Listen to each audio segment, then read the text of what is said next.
Okay, my first message: be brave and ask questions, because that's the main difference. You have a book by Zastavnyak, you have a book by Baldi, you have past exams with answers and many solutions. So my only advantage during the class is that I can answer questions. Otherwise, you look into the books and it's the same, maybe even better, because um, uh, there is a perfect font, and my writings may be less beautiful. Okay, so let's start. Once again, if you have any questions, be brave and ask them. Problem one. Let's consider a random process xt. All xt are independent.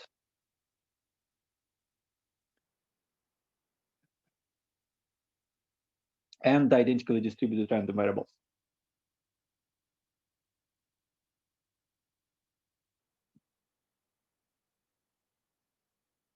And I even specify the distribution. The distribution, there are only two values, -1 and 1. And probabilities are, let's say, 0.3 and 0.7. Probability that xi is equal to v. And st is defined as a sum of all x1, xt plus initial condition, that is 0. Okay, and my sigma algebra, the sequence of sigma algebras, not one sigma algebra, but a sequence, is generated by observing x1, x2, xt. So ft is the smallest sigma algebra sufficient to specify x1, x2, x3, xt. Basically, this is the setup of the problem, and questions are the following. First question, just write down f1, the sigma algebra. How many events are there in f2? The first question is about sigma algebras. The second one is check whether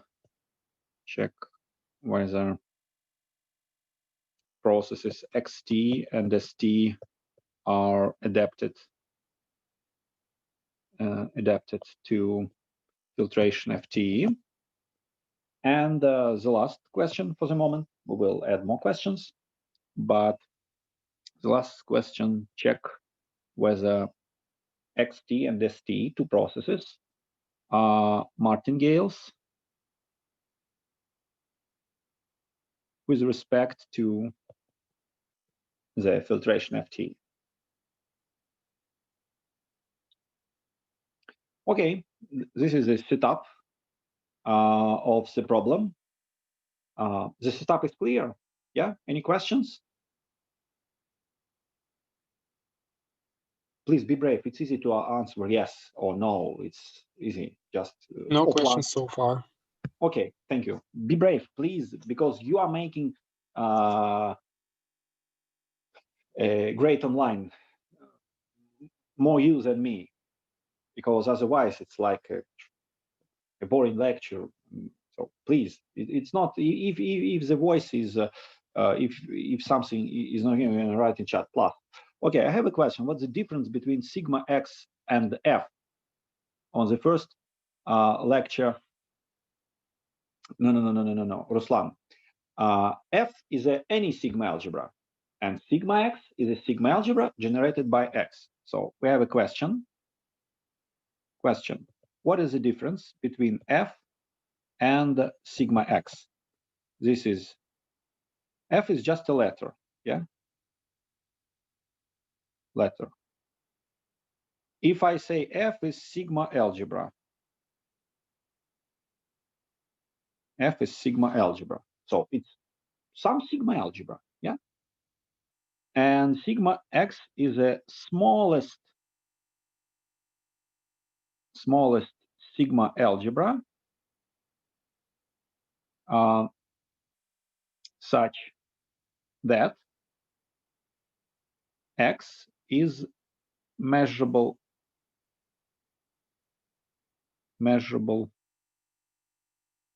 with respect to it. So I may have different sigma algebra. For example, Vasya knows x and y. Masha knows only x. And Nikolai knows nothing. So in this case, sigma algebra of Vasya, he knows x and y. Sigma algebra of Masha, she knows only x. And sigma algebra of Nikolai, he knows nothing. His sigma algebra is trivial. So what is the difference between f and sigma x? F is a letter. You have not even specified that it's a sigma algebra in your question. What is the difference between sigma x and f? You have not even specified it as f is sigma algebra. If you say f is sigma algebra, what is the difference between f and sigma of x? F is arbitrary sigma algebra. You have not specified which one. And sigma x is a particular sigma algebra. You have information about x and nothing more. Okay? Ruslan. So this is particular sigma algebra. And f without specification is just a letter. It may be a function, a set, a crocodile. And if you say f is sigma algebra, then you have some sigma algebra, not maybe generated by x. Okay, let's move on to our question. Our sigma algebra ft, our information at moment t, sorry, f of Nikolai, yeah, Alexei, could you please repeat what means fm? So yeah, I was trying to answer the question of Gleb. F of that probably Nikolai. means the letter F. Yeah, so this one. In this case, I have three persons: Vasily, Maria, and Nikolai. Vasya knows the value of x. Maria knows or x and y. Maria knows x. Nikolai knows nothing. So the sigma algebra of Vasya is the sigma algebra generated by x and y, and sigma algebra of Nikolai is very simple. It's a trivial sigma algebra because any rational agent is sure that this never happens, and this always happens. Always happens. Okay? So these two events are included in sigma algebra. By the formal definition or by intuition, these two events, empty set and omega, are in every sigma algebra. Okay, let's move on to our exercise. F1. What is the list F1? F1 is the sigma algebra of x1. It consists of two values. Yeah, and what events are in F1? So -1 and 1. x1 equals -1, and x1 equals 1. And the whole sets and the empty sets. Yeah, right. F1 is the information. So this is a list of all events that may be formulated in terms of x1. Yeah, basically, it's x1 is -1, x1 is 1, empty set, and the whole omega. So if I know x1, I know whether the first event has happened or not happened. I know whether the first event has happened or not happened. I know that this never happens. and I know that this always happens. Okay, so it's just the list of events. For every event, I can say whether it has happened or not, given my information. Okay. Yeah. Let's move on to F2. F2. It's also a list of events. Let me provide you some events, and we will check whether this event is in F2 or not in F2. Event A, x1 is less than x2.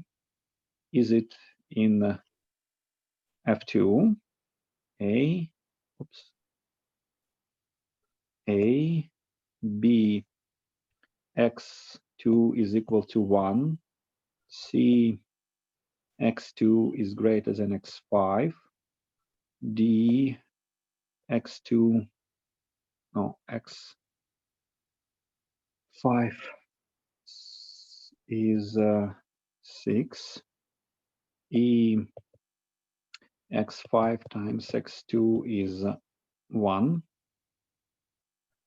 A, B, C, D, E, F, x5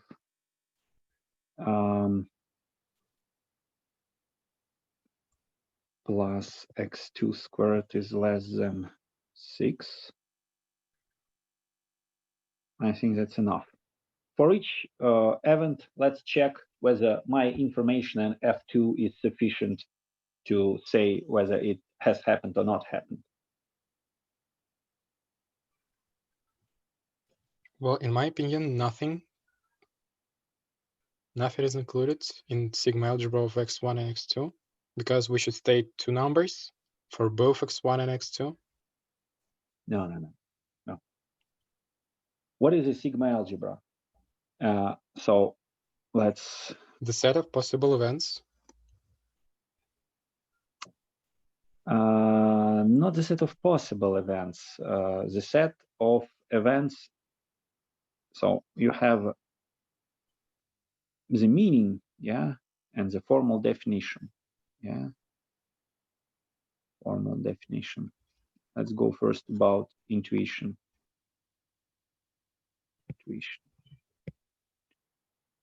Intuition. This is a list of events for which you can say for sure whether they has happened or not happened. Imagine that you know x1 and x2.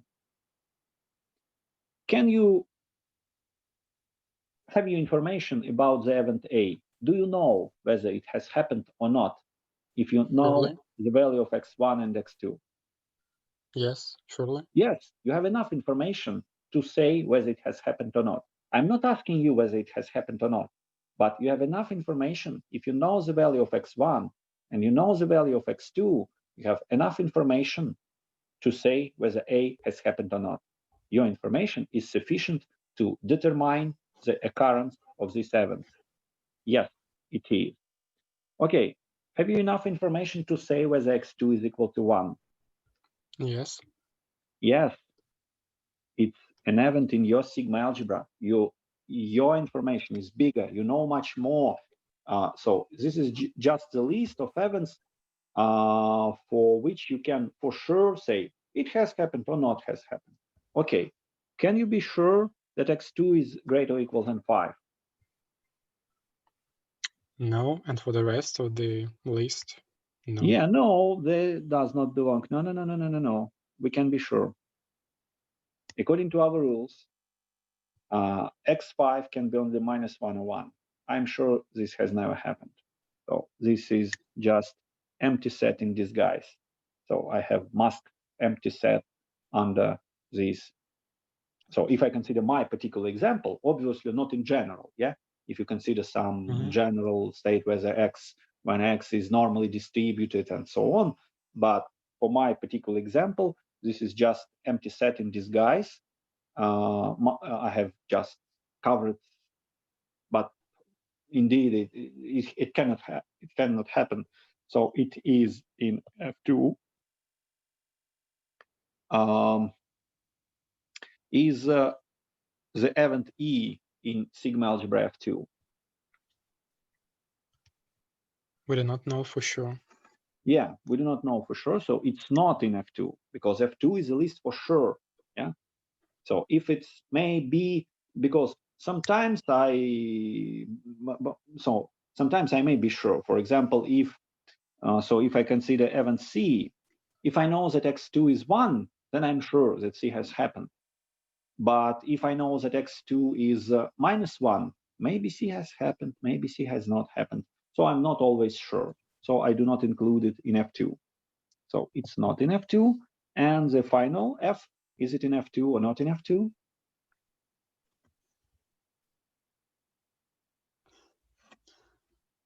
It is not an F2, but it couldn't happen.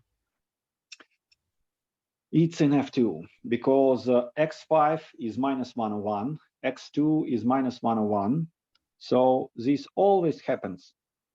I'm pretty sure that this has happened, even if I lie, if I only at the moment 2, I'm sure this always happens. There is no chance that it will not happen. So it is an F2. Okay, once again, 2 trivial events. So these are trivial events. D and F are trivial events. Trivial events like empty set and the whole omega belongs to every sigma algebra, to F2, to F1, to any sigma algebra. Okay, that's about intuition, information. What about formal definition? How I could write it formally? What is sigma algebra generated by x1, x2? Is the smallest sigma algebra that contains events x1 is less than a, x2 is less than a for all a for all real values of a. So it should contain x1 is less than -1. So it should contain x2 is less or equal to -1. But because it's a sigma algebra, we have properties of sigma algebra that in sigma algebra you can go to complements are contained, intersections are contained, unions are contained, and so on. So we start with 2 events. We start with just x1 is let's say less than -1, x2 less than or equal to -1, x1 less than, let's say, 1. And if you take all the combinations, complements, unions, intersections, and so on, you will obtain a whole list that is F2. So you may proceed like this. Okay, and now the question is how many events are in total in F2? So F2 is a list of all events, and for each event in the list F2, we are sure we have enough information to state whether the event has happened or not happened. So how many events in total? So we have provided some examples. So how many events? How many events in F2? Should it be 4? How many? 4. 4. 4 is 1, 2, 3, 4. Are you sure you have missed nothing? So if I, for example, just add an event like x1 is greater than x2.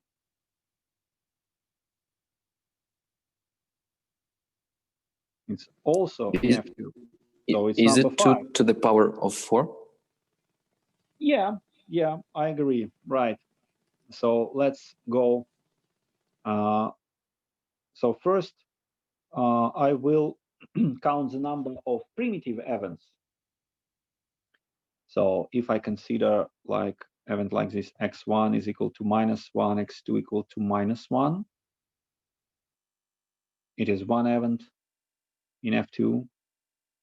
If I consider x1 is -1, x2 is 1, this is also an event in F2. If I consider x1 is 1, x2 is -1,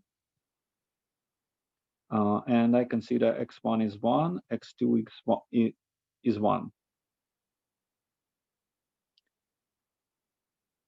These events, let's call them.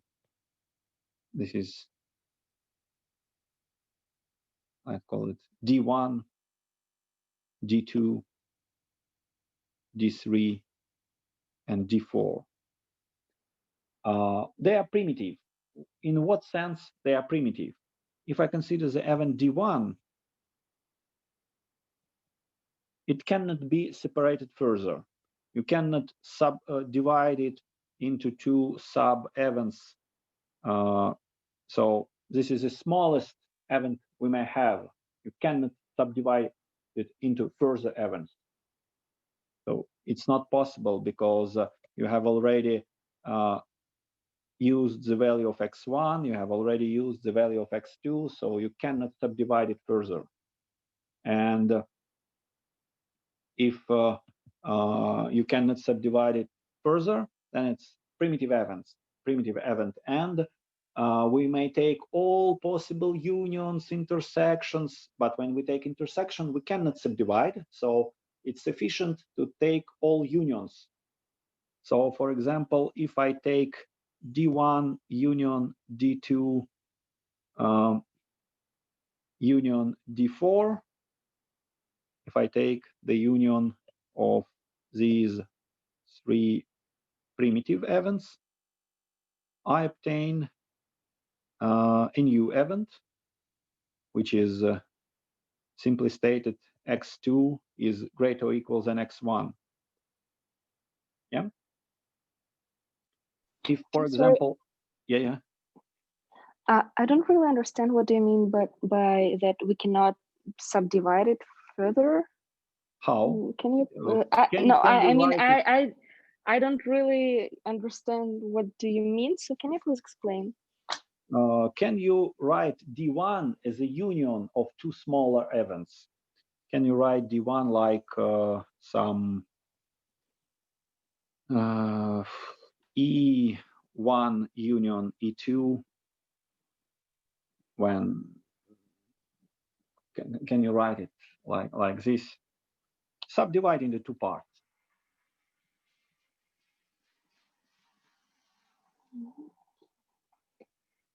Just this is a event. Can you? Maybe you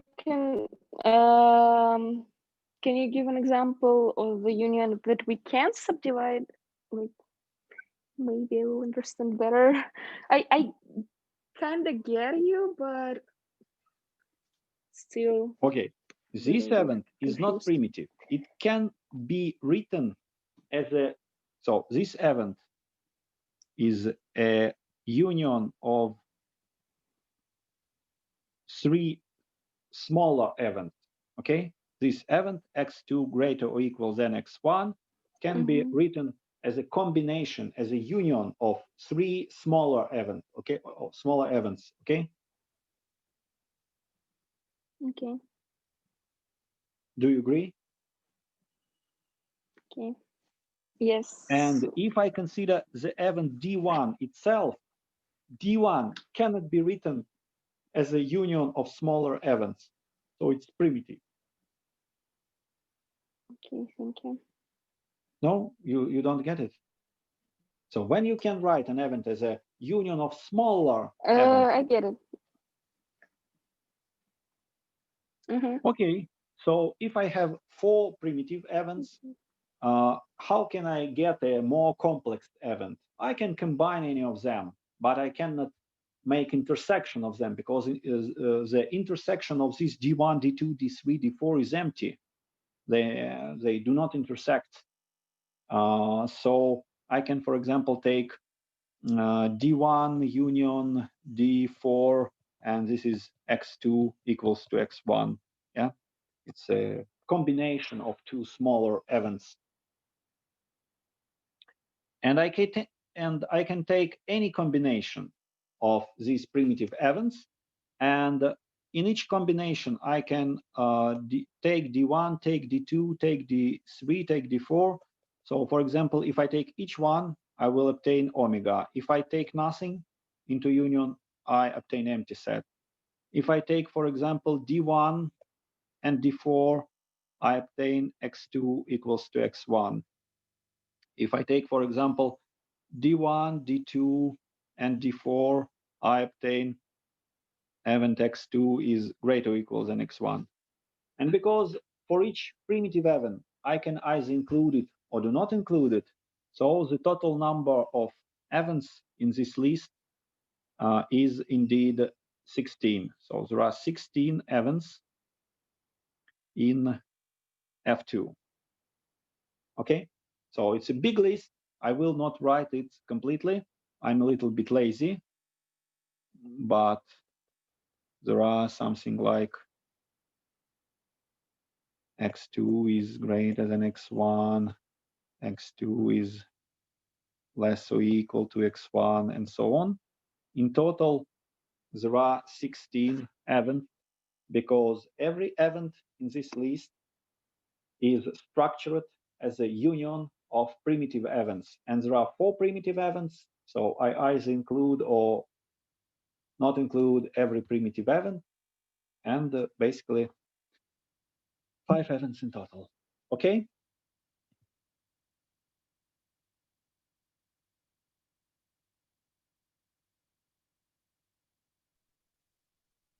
Okay. Excuse me, can you hear me? Yes. Can you please tell again? So we have 4 trivial elements, yes? 4 primitive events in F2, yes. So they are either included or not included. And because they are the included and not included are 2 possible events, we make the number of possible trivial events to the power of 2, yes? Yes, this is a number of 4 pluses or 4 minuses. Each sign can be plus or minus. Yeah, I mean the answer is not 2 in the power of 4, but 4 in the power of 2, yes? In terms of logic, the number of 2. Primitive events. So 2 to the power 4. Each sign can be plus or minus. Mm-hmm. So the first is plus or minus. The second is plus or minus. The second is plus, the third is plus or minus. Every primitive event can be included or not included. Okay, thank you. Okay. So if we had like,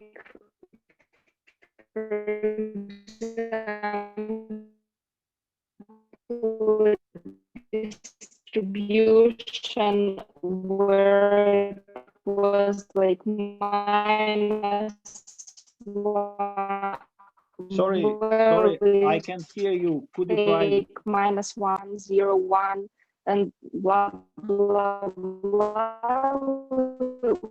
Sorry, I still have can't hear you. I 2 can't in hear some you. power, right? Or because you mean that primitive event may be Stop! I can't hear you. The sound, I can't distinguish sound. Once again, I cannot hear you. Please write your question.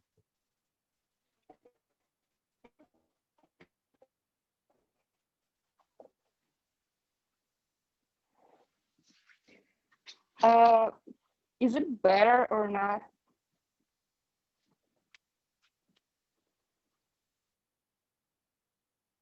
I can't hear you because your sound is very noisy. I cannot understand your question. So please write it down. Or maybe check internet connection, but I can't hear you. So I can't hear, but it's only noise. I cannot distinguish. I'm ready to answer. I like questions, because the only difference between me and the past exam solutions is that I can answer questions, but when I can't hear, sorry, I'd like to answer, honestly. I welcome all the questions, but if I can't understand the sound, so just write it. I'll try to answer. Okay. So let's move on. You can check. So if you understand well, how many events are there? There are in F3. You may just check. So it's easy. You just count the number of primitive events, and you say 2 to the power of the number of primitive events. Okay, let's move on to B. So what if we had distribution and values took -1 and 1, we still would have 2 in powers of something. Yeah, we always consider the number of primitive events. In your case, Dasha, you will have the following primitive events, like x1 is 1, x2 is -1, then x1 is -1, x2 is 0. X1 is 1, x2 is 0. Oh, sorry, also 1. So you will have 9 primitive events. So your whole omega is decomposed into 9 primitive events. And to calculate F in your case, so this is question, and the answer, you will have 2 to the power 9 events in F2, let's say, modified. Yeah. So F star is modified. So imagine 3 values for each x. In that case, you will have that number of events. Okay, let's move on. So once again, I welcome all the questions, but the sound was horrible. Okay, let's move on. B, is xt is adapted to filtration ft? That's a question. But maybe it's too obvious, because what does it mean adapted? It means for every Ruslan says that the answer for F3 is 2 to the power 8. Yes. Okay. What does it mean adapted to FT? That means for every t, the random variable xt is measurable with respect to ft. But in our case, by definition, by construction, ft is just information sufficient to state the values of x1, x2, x3, xt. So yes, xt is measurable with respect to ft, because in our case, ft contains more information. Yeah, so the answer is yes. St, is it adapted to ft?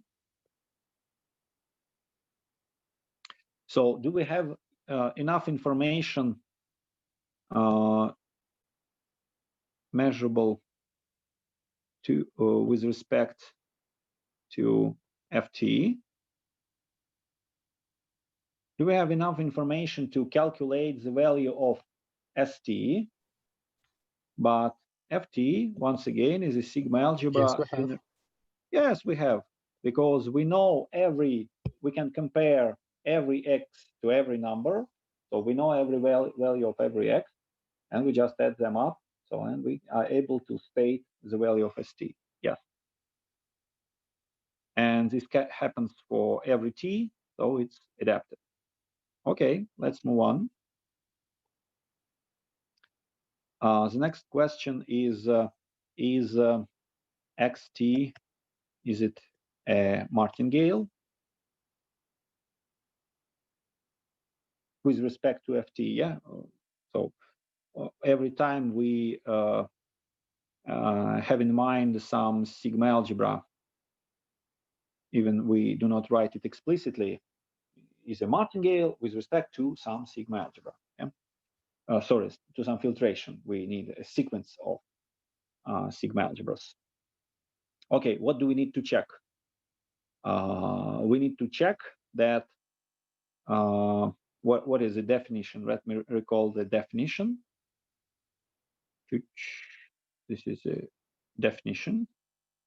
MT is a martingale with respect to FT if MT is adapted to FT, and the best guess of future value given current information is current value.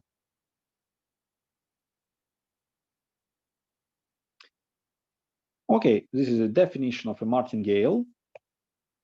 We have already checked the first one, so we need to check the second condition. So let's calculate expected value of xt given fs. Let's consider t greater than s. So in our case, it's expected value of xt given information generated by x1, x2, xs. But according to our construction, this xt is independent from the sigma algebra. We should remember that expected value is just the best guess of xt given our information. If our information has nothing to do with the value we are trying to guess, to predict, then in our case, we have a property, I don't remember which one, but we have two extreme properties of conditional expected value when we exactly know xt, and when we have no useful information to forecast ft, to forecast xt, two extreme cases. In our extreme case, when we have no useful information to forecast xt, then our best guess is, which is the best guess when we have no useful information about xt? The expected value of x? Yeah, this is just the expected value of x. And what is the expected value of x? It's 0.3 times minus 1 plus 0.7 times 1. It's 0.4. And this does not equal to xs.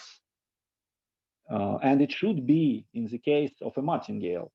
So our conclusion that xt is not a martingale.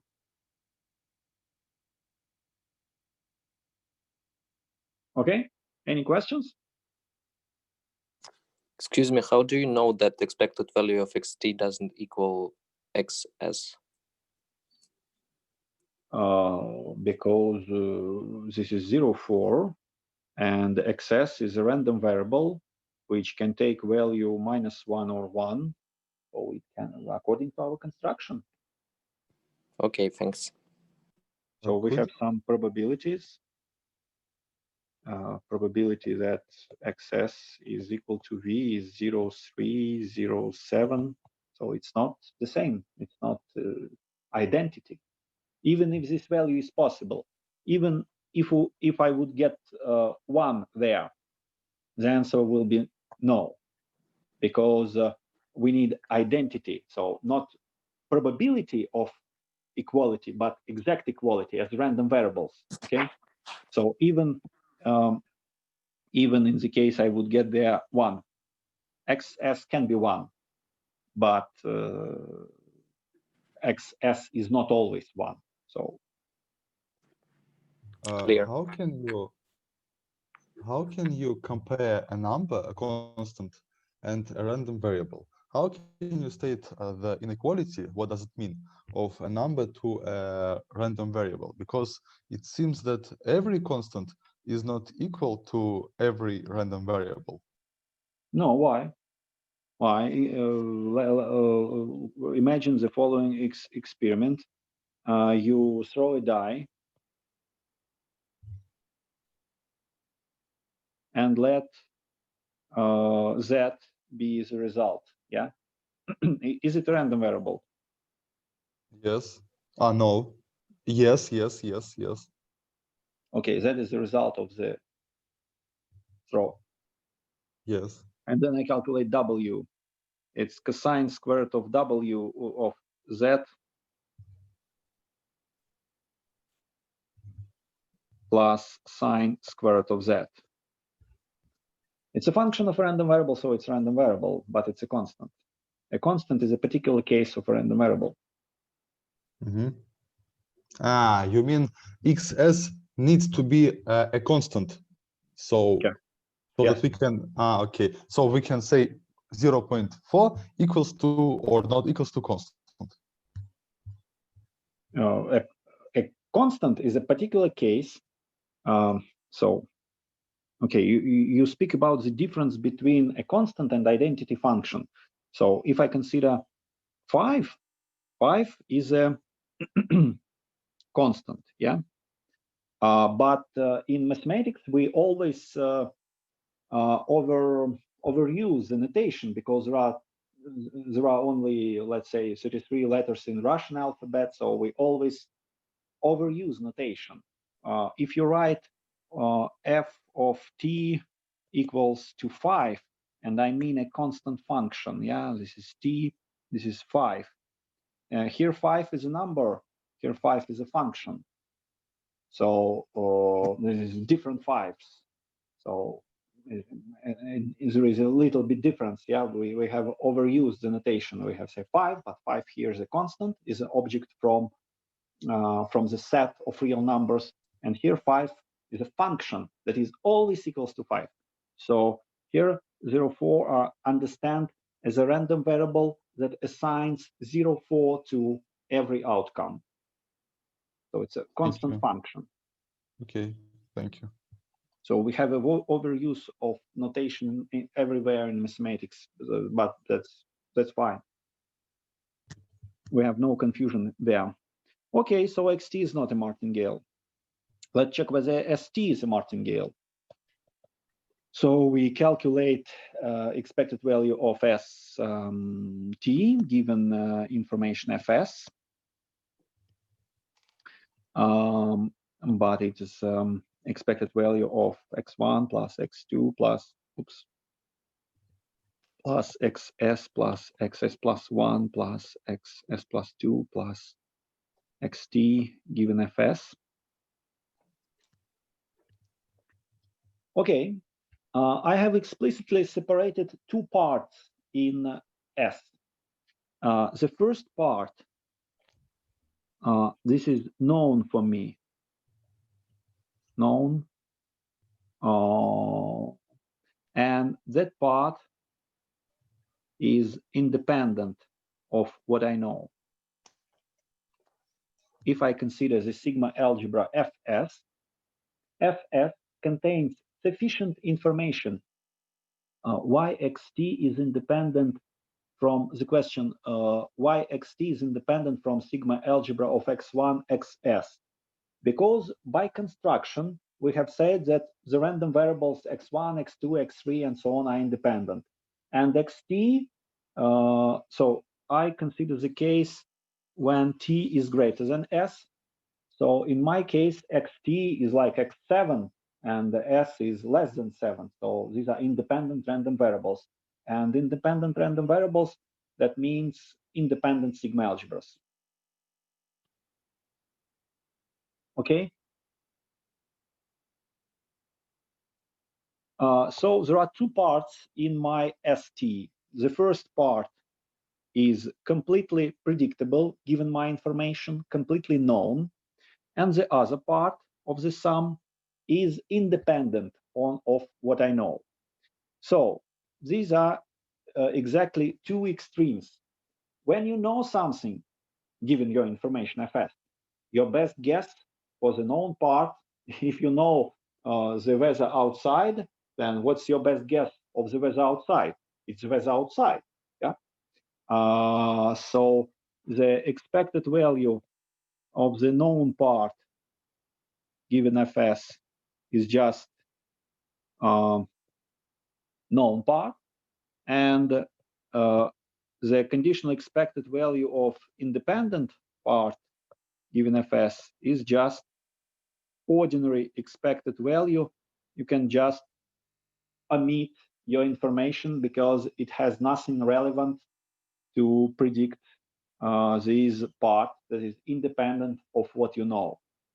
So in this case, it would be x1 plus x2 plus x3 plus xs plus expected value of xs plus 1 plus xt.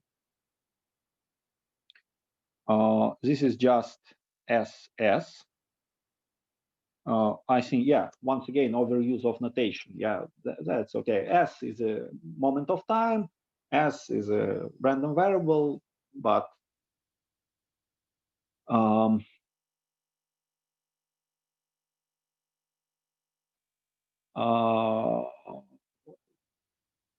and here we have calculated that is 0.4 times t minus s.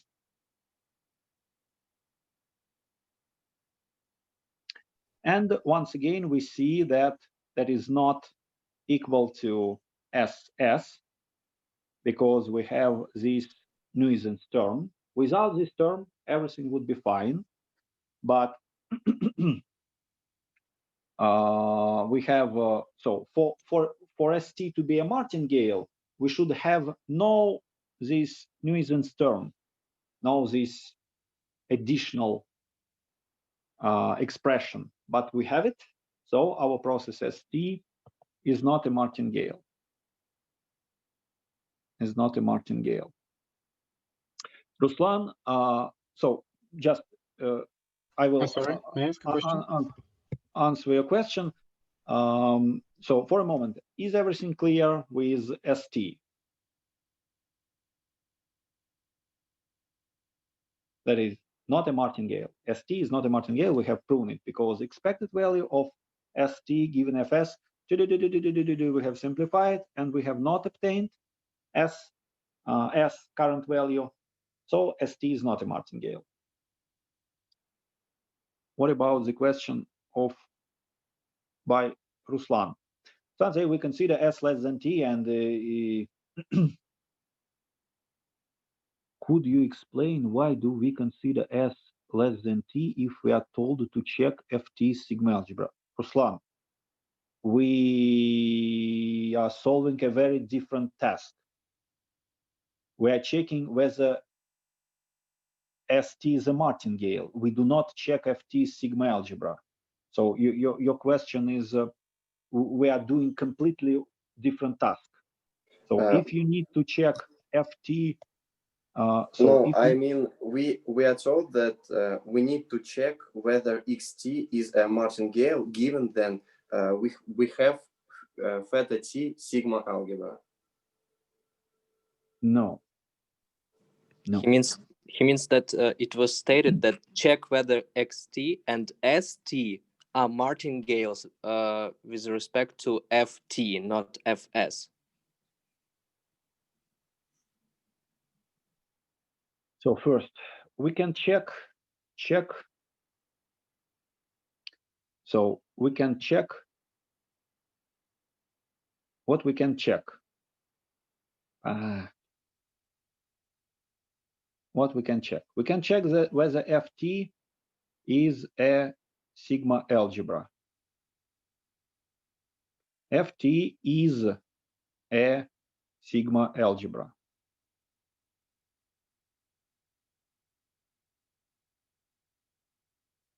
By construction, because it was written in the statement of the problem, Ft is a sigma algebra generated by some observation.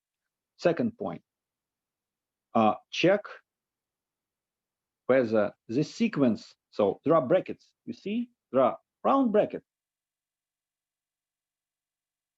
Ft is a filtration. Filtration. What does it mean, a filtration? That means F1 is greater than 2, greater than, less than 3, less than F4, less than F5. So there are more and more events, and each Ft is a sigma algebra.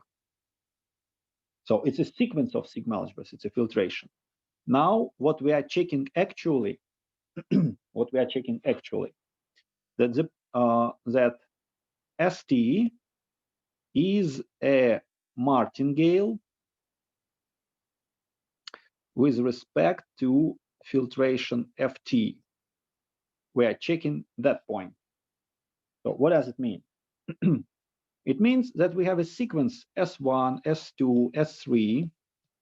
This is a sequence of random variables. We have a sequence F1, F2, F3. This is a sequence of sigma algebras. And we need to check, so what is the definition of a martingale? When we say to check this definition, we consider two moments of time, moment of time A and moment of time B, to check we are doing this point now. And to check whether St is a martingale, we need to consider two moments of time, A and B, S and T, you and me, and so on. So you can take any two moments of time, and you need to check that the best forecast of future value given current information is current value. Okay, and you ask me, why do we consider S less than T if we are told to check Ft sigma algebra? So please restate your question. We are not checking whether Ft is sigma algebra, it is sigma algebra by construction. And we are checking whether the sequence St is a martingale with respect to a sequence Ft.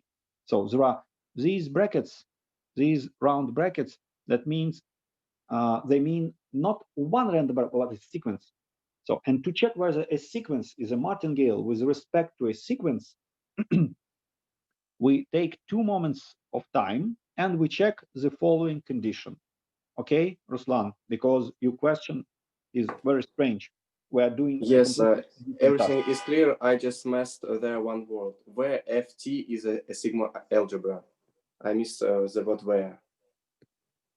But with respect, your explanation now are clear. Thank you very much. So it's I don't know. Maybe I've missed it. Let's check.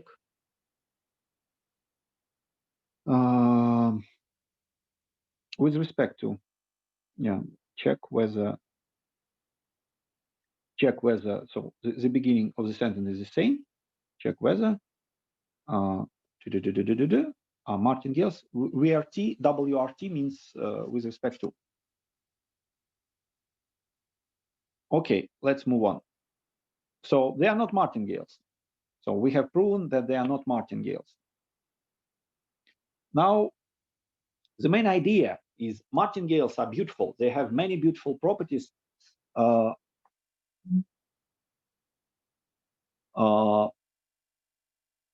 Alex asks what if expected value of S 6 given F3 is S3, but expected value of S10 given F5 is not equal to S5. Then the conclusion, your sequence is, what is the conclusion if you have, so by the definition? Not a martingale. Yes, you're right, it's not a martingale. We need to check this property for every value of A and for every value of B. So if there are, sometimes it's true, sometimes it's false, then it's not a martingale. Thank you. Okay, so martingales are very useful. Why? Because they have very good properties. It's easy to calculate the expected value, and that's why it's a more or less standard strategy in complex calculations to do the following thing. You have some process RT is not a martingale. Is not a martingale. Imagine you have some process that is not a martingale. And strategy 1 is update. You may change probabilities to make it martingale. Change probabilities to make RT a martingale. And strategy 2, that is often used to simplify complex calculations, to create a transformation, find a function, so find a function f of RT such that MT is a martingale. So when we will price options in Black-Scholes model, we will follow these two strategies. So the price of an asset itself will not be a martingale, but we would find a tricky transform of probabilities or a tricky transform of the process itself. To make it a martingale, we will study the corresponding martingale, and it will give us the information about the original process RT. So basically, when we work with something that is not a martingale, we transform it into martingale, and we are happy. Okay, so let's follow these two strategies. So it's question A, B, C, maybe D. So first, change probabilities. I recall that there was 0.3 plus 0.7 to make ST a martingale, to make XT a martingale.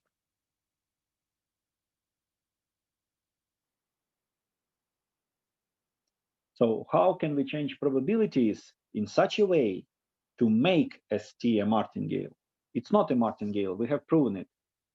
But how could we change probabilities to make to 0.5 and to 0.5? Or... yeah, if you speak about the first question, then you are right. Yeah, if I change probabilities like 0.5, 0.5, these are new probabilities. Yeah, if I change probabilities, then when I redo the calculations, I will have expected value of XT is 0. Yeah, in that case, it would follow that expected value of ST given FS is just SS plus 0. Yeah, if I just redo all the calculations, then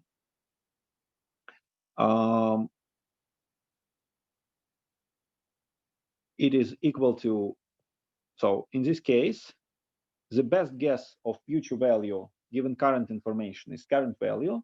So in this case, ST is a martingale. Okay, D1 is fine.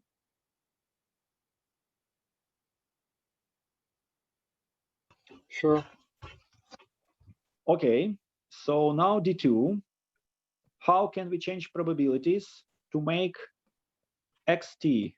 We need to change probabilities. -1 + 1, V, probability of X1, Xi equal to V. How can we change probabilities to make it a martingale?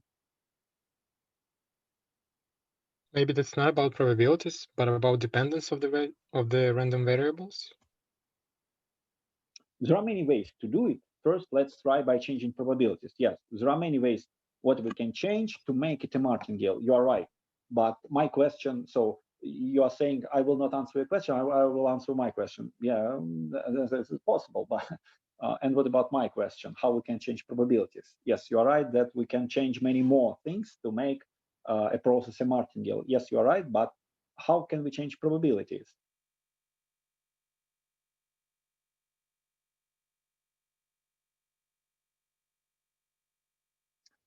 Alex has already written the answer in chat, so just I will copy his answer. So let's imagine probabilities are equal 0 and 1. What is the expected value of xt given fs? But in this case, xt is just 1. The expected value of 1 given fs, you would not believe me, it's 1. And it's success. So basically, it's very trivial, but when you have a process that is constant, if you have a process that is constant, then the best guess of future value given current state, current in 4, is current value. Yeah, I will write the definition of a martingale in like a mix of formula and words, because maybe it's future, it's maybe something like more intuitive. The best guess of future value given current information is current value. It's a definition of a martingale. But if the process is always 1, 1, 1, 1, 1, 1, 1, 1, then what is the best guess of future value? 1, but the current value is 1. 1 is equal to 1. That's a martingale. So we may think like martingale is a generalization of constant sequence to a random world. Yeah. So it's a constant sequence, and martingale is a sequence of random variables. So it's like a constant sequence, but for random environment. It may go up, go down, but on average, my expected value of future xt is current xt, current xs given current information. And there is a possibility we can change also probabilities to 1 and 0. In that case, expected value of xt given fs would be 0, or sorry, would be -1, and would be current value of x. Okay, so we can change probabilities to make st martingale. We can change probabilities in 2 ways to make xt a martingale. Yeah, any questions about changing probabilities? No. Okay, let's move on. Let's provide some transformations. So my question, A, B, C, D, E. I will consider yt, that is st plus some alpha. Alpha is a constant times t. And I would like to find alpha such that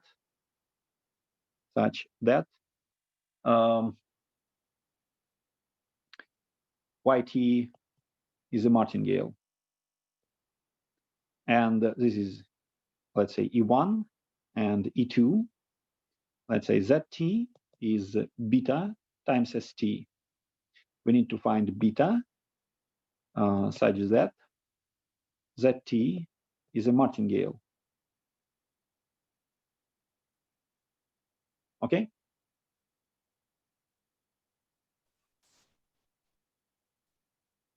So the first one is more or less easy. First, let's find it intuitively and then let's prove.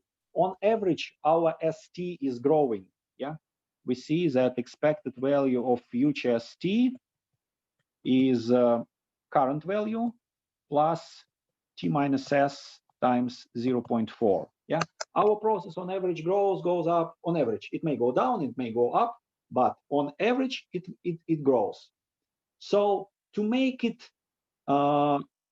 we need to penalize this growth. Okay, we need to penalize this growth. Yeah, to make it martingale, because a martingale on average stays the same. It may go up, it may go down, but on average it will stay the same if it's a martingale. So I'm sorry, but I have a question. Yeah. So shouldn't there be T minus S minus 1? Because we like sum the S elements and the next sum starts with the S plus 1 element. No, everything is fine here. So imagine like S equal to 3 and T is equal to 5. The difference is in x4 and x5, and 5 minus 3 would give you 2. That's okay. Yeah. Yes, I'm sorry. Okay, so by how much should we penalize FT to make it the same on average? Because it goes up by 0.4 on average every time. So we need to penalize it by, what is the value of alpha?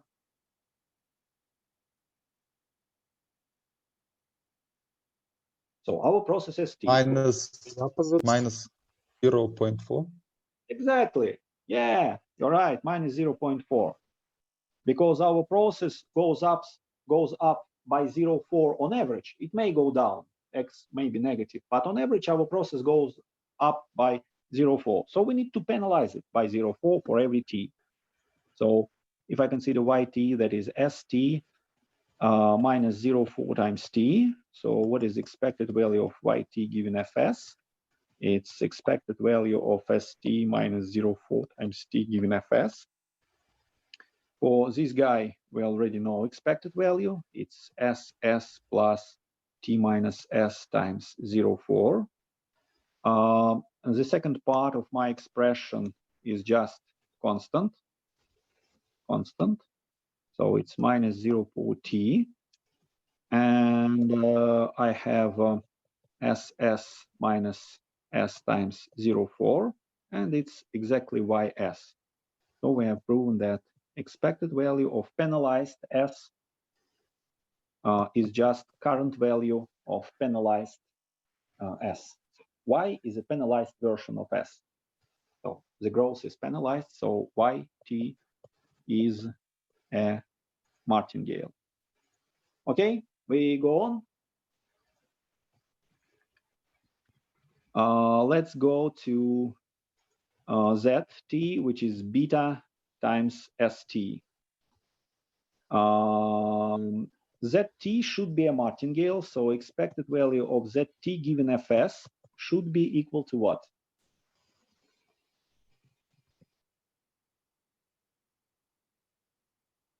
It's beta SS. ZS, okay?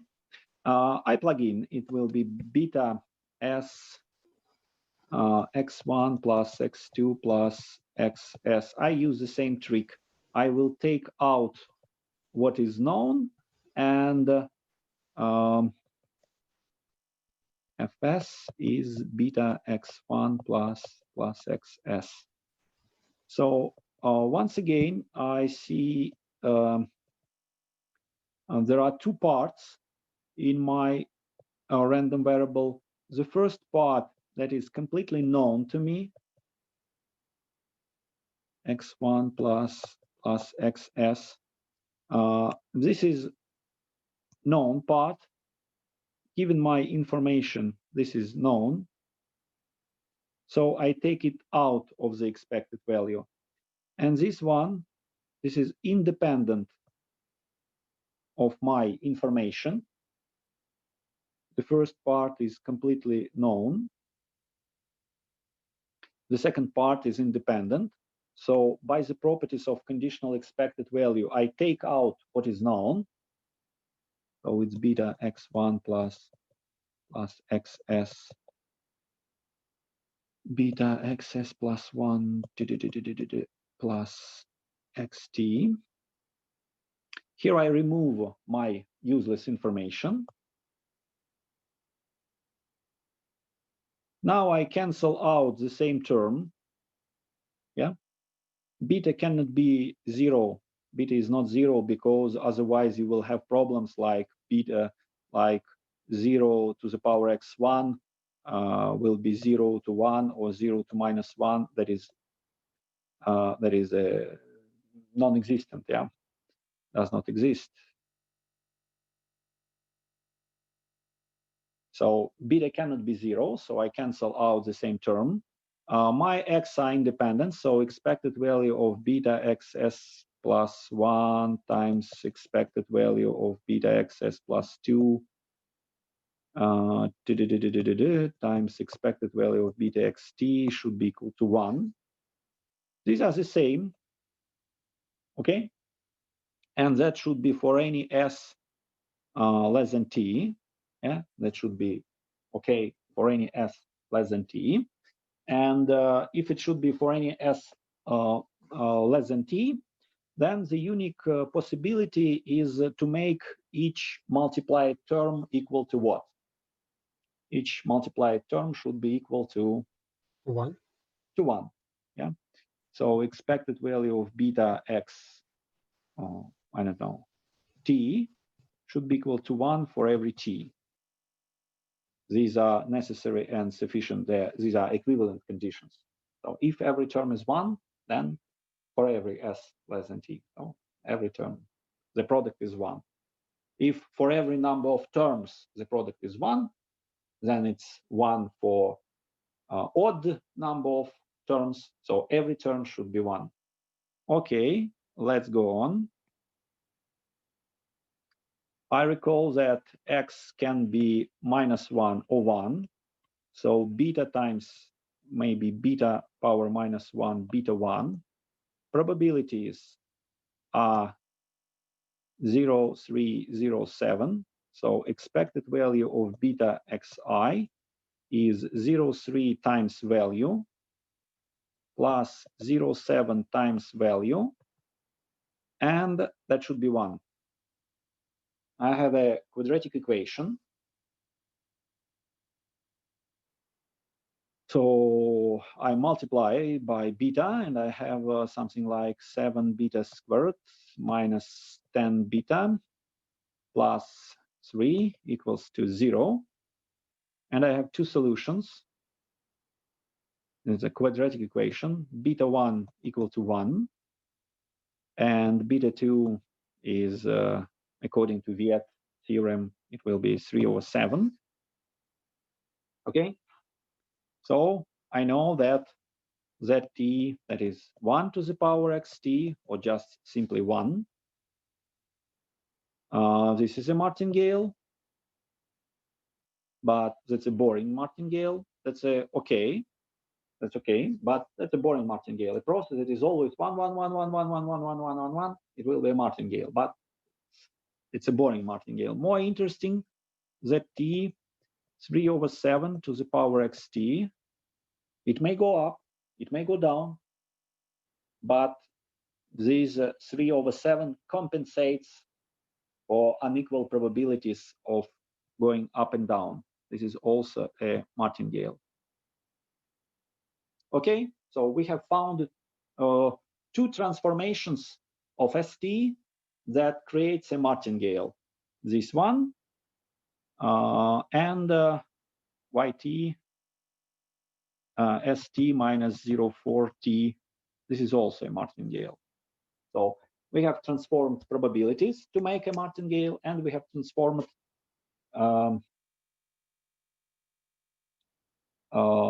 process itself to make a martingale. Okay, any questions?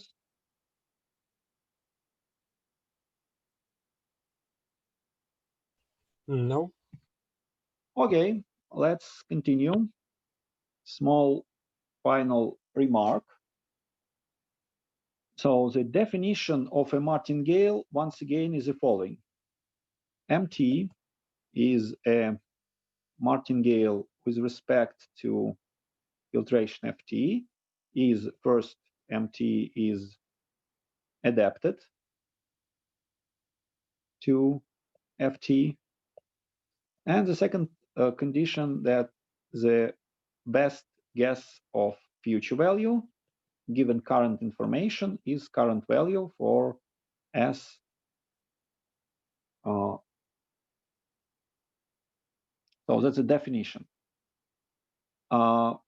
Let's focus on the second property. Expected value of MT given Fs equals to Ms. So first, I can just take expected value. So this is for every S less than T. So first, I can take expected value of both sides. And if I take expected value on both sides, so we'll have expected value of MT given Fs equals to expected value of Ms. According to the Tower property of expected values, what is the usual expected value of conditional expected value? What is the left-hand side? How can we simplify left-hand side? Expected value of MT. Yeah, it's expected value of MT. So this is a property of a martingale, but it's not sufficient to be for a process to be a martingale. It's a necessary condition for a process to be a martingale. So there are so if this property is violated, the process is not a martingale. But if this property is satisfied, it may be martingale, it not be a martingale. But if you are lucky to check that this property fails, then the process is not a martingale. Okay, and one more idea. So in discrete time, oh, our time is up. In discrete time, so this is a general definition. This definition works for discrete and continuous time. This is a general definition, but in discrete case, it can be simplified because it's a little bit tough to check for every S, for every T. And it happens that in discrete time you can just check expected value of Ms plus 1 given Fs. And if it is Ms for every S. Yeah.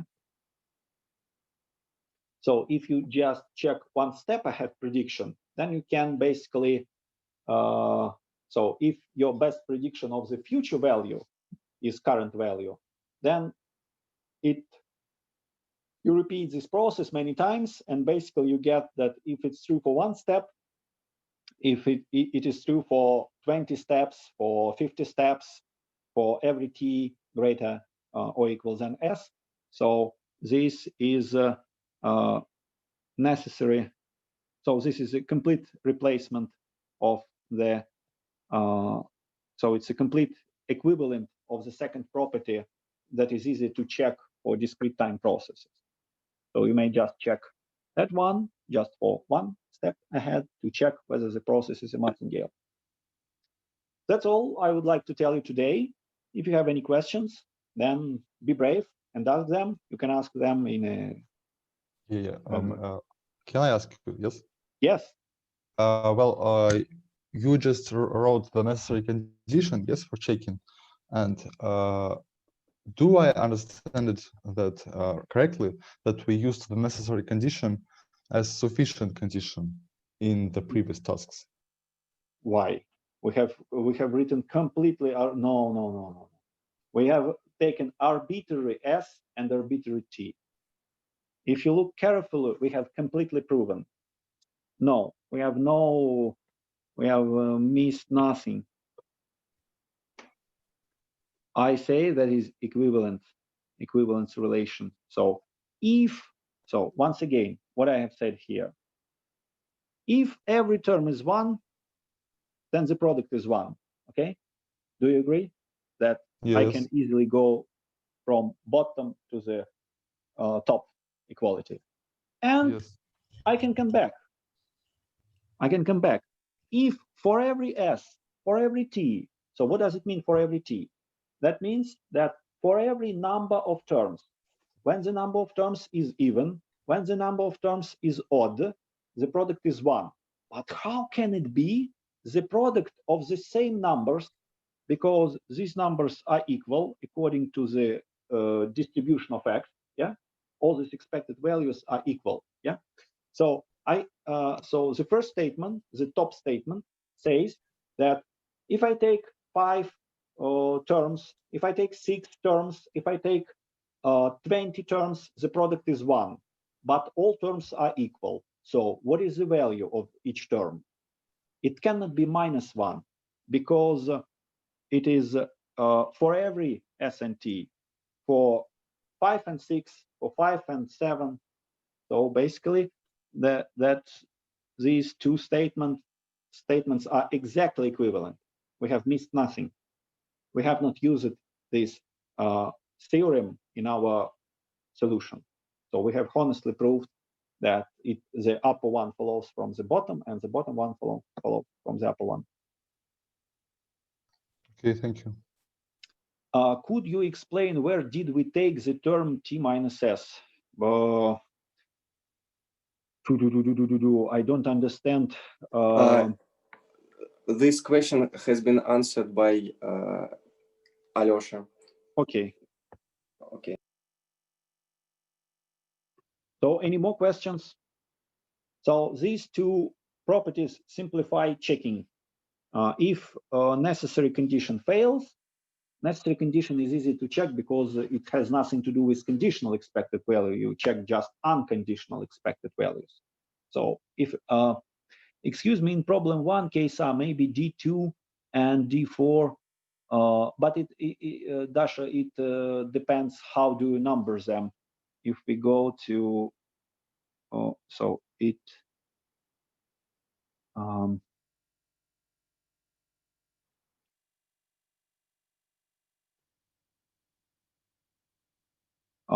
it depends on the numbering.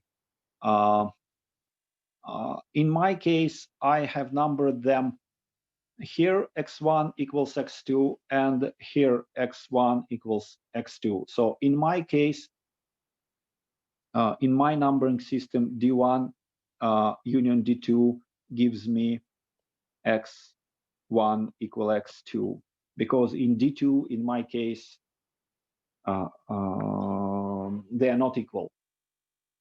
Could you please also provide an example when ST is not measurable to FT, but just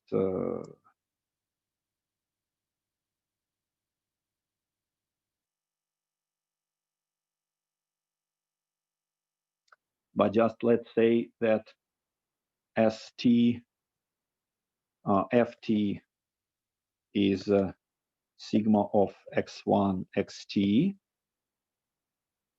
x1, so xt are independent for every t, and if I define just st like x1 plus x2 plus x3 plus xt plus 2, so in this case st is not measurable with respect to ft, because, for example, if I consider S5, according to my definition, that's alternative, yeah? It's the sum of x1 plus x7, and this random variable is not measurable with respect to F5. In F5, I have no information about X6 and X7. So it's an example of a random process that is not adapted to my filtration.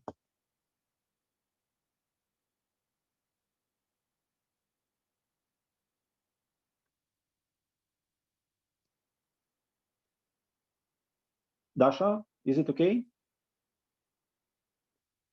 Okay, so if there are, so please ask your question in chat. If you are shy, then you can send me the question and I will send your question anonymously to the chat. But the best way I can do is to make it active. So because there are a lot of books on stochastic calculus. You can read Zastavnyak, you can read Baldi, that's perfect. You can read Shreve, that's perfect. That's much more than I can do in 6 days. So please be active, ask your questions, and be happy. Bye-bye. Thanks for the lecture. Thank you. Bye.